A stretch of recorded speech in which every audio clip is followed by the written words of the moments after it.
sistema filosòfic, econòmic i polític que promou les llibertats civils i s'oposa a qualsevol forma de despotisme, apel·lant als principis republicans i sent el corrent en què es fonamenten l'estat de dret, la democràcia representativa i la divisió de poders. Advoca principalment per el desenvolupament de les llibertats individuals i, a partir d'aquesta, el progrés de la societat.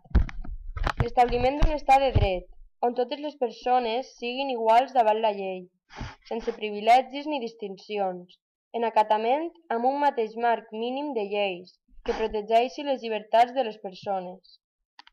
El liberalisme va sorgir de la lluita contra l'absolutisme i va inspirar en part l'organització de l'estat de dret, amb poders limitats, que idealment hauria de reduir les funcions del govern a seguretat, justícia i obres públiques, i sotmès a una Constitució que va permetre el sorgiment de la democràcia liberal durant el segle XIX, la qual es troba vigent en moltes nacions actuals, especialment en les d'Occident. El liberalisme, en promoure la llibertat econòmica, va despullar a les societats, on va poder aplicar-se les regulacions econòmiques de l'absolutisme, permetent el desenvolupament natural de l'economia de mercat i l'ascens progressiu del capitalisme. Les seves característiques principals són l'individualisme, que considera l'individu primordial, com a persona única i exercici de la seva plena llibertat, per sobre de tot aspecte col·lectiu. La llibertat com un dret inviolable, que refereix a diversos aspectes.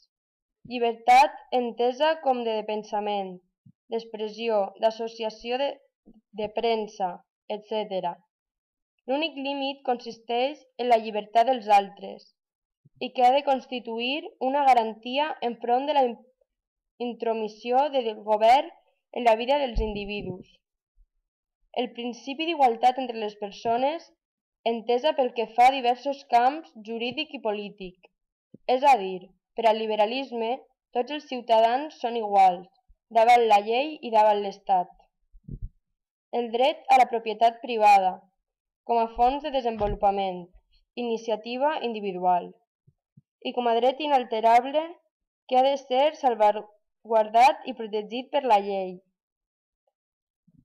L'establiment dels codis civils, constitucions i institucions basades en la divisió de poders, executiu, legislatiu i judicial, i en la discussió i solució dels problemes per mitjà d'assemblees i parlaments. La tolerància religiosa en un estat laic. El liberalisme normalment inclou dos aspectes interrelacionats, el social i l'econòmic. El liberalisme social és l'aplicació dels principis liberals en la vida política dels individus, com ara la no intromissió de l'Estat o dels col·lectius en la conducta privada dels ciutadans i en les seves relacions socials, existint plena llibertat d'expressió i religiosa, així com els diferents tipus de relacions socials consentides, morals, etc. Aquesta negativa permetria, sempre que sigui sotmesa a aprovació per elecció popular, usant figures com referèndums o consultes públiques, ja que dintre del liberalisme sempre preval l'estat de dret i aquest, en un estat democràtic, es porta a la seva màxima expressió, amb la figura del sufragi. La legalització del consum de drogues, la llibertat de pas, la no regulació del matrimoni per part de l'Estat. És a dir, aquest es reduiria a un contracte privat, com un altre qualsevol, podent ser, per tant, contractat per qualsevol tipus de parella. La liberalització de l'ensenyament, etc. Per descomptat, en el liberalisme hi ha multitud de corrents que defensen amb més o menys intensitat diferents propostes.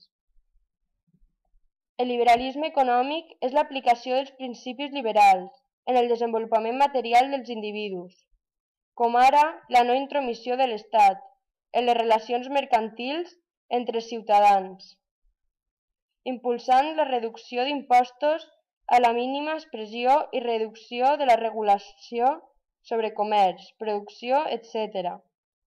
Segons la ideologia liberal, la no intervenció de l'Estat assegura la igualtat de condicions de tots els individus, el que permet que s'estableixi un marc de competència justa, sense restriccions ni manipulacions de diversos tipus.